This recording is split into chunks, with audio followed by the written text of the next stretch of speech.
He'd always loved her cooking. Still, he wanted some part of her wedding day to look and feel like a fairy tale. Although Andy wasn't rolling in dough either, he was handy. With Christmas less than 2 weeks away, he went with that theme. Emma had always loved Christmas traditions, so he'd made use of the abundant fir trees in town and hung bows of evergreen, tied with red ribbon all around the first floor. He'd also dug through his family's extra boxes of white Christmas lights and solicited his few friends for extras. With hundreds of yards of strands in hand, he'd strung them throughout the lobby, parlor, and dining room. He'd hit the discount store to purchase dozens of white pillar candles, then drove up to Montrose to a wholesale florist. Abundant blooms and soft candlelight hid the defects of the array of mismatched vases he'd collected.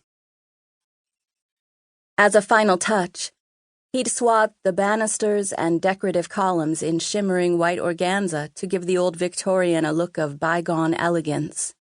The entire first floor now twinkled, just as Emma deserved. He kissed her cheek. "You're welcome. But as nice as this all looks, it's got nothing on you. I've never seen a prettier bride." Gorgeous would be the right word. Like the inn, she'd been transformed. She'd traded in her sweats and loose-fitting sweaters for a sleek, vintage-style satin sheath, exchanged her standard ponytail for loopy red curls framing her face beneath a simple veil. A little extra eyeliner around those emerald eyes gave her a definite femme fatale quality this evening. She squeezed his hand and smirked. "I won't tell your sister you said so." "Speaking of Avery, have you seen her?" Emma glanced around the crowd. "Not in a while. I've been busy making my rounds to thank people for coming." "It's good to see you so ecstatic." "Thanks. Now we need to see you settled and happy." She offered a hopeful smile and straightened his tie.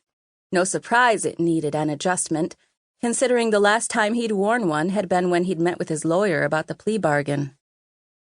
"Don't hold your breath." "I'm doing okay, Em. Not to worry."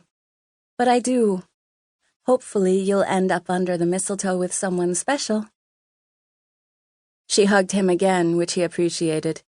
Her trust in him had never wavered. "Sorry, but I've got to make sure I get around to everyone. Try the parlor. I bet Avery's in there. That's where I have the healthy snacks." Then I'll need a pit stop by the dining room first." They chuckled before he waved her along. Pushing past a cluster of Mrs. Duffy's cronies, he spotted his sister and Gray in the corner of the parlor, as Emma had suspected.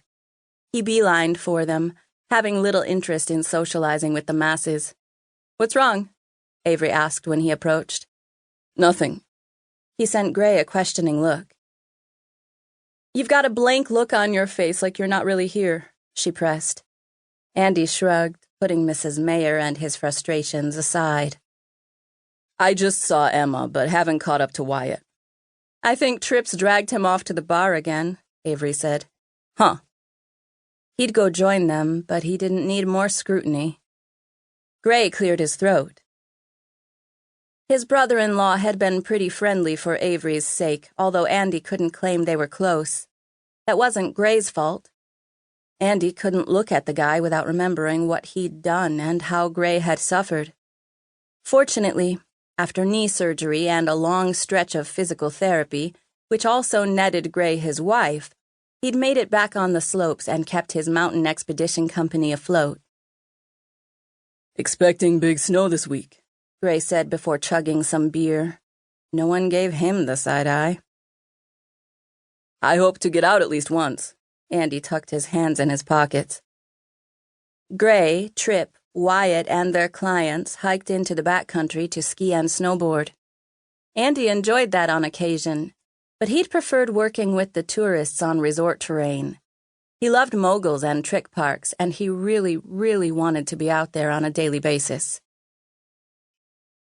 "Have you done anything about getting your old job back?" his sister asked.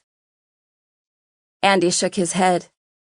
The Sterling Resort had a prohibition against hiring instructors with criminal records.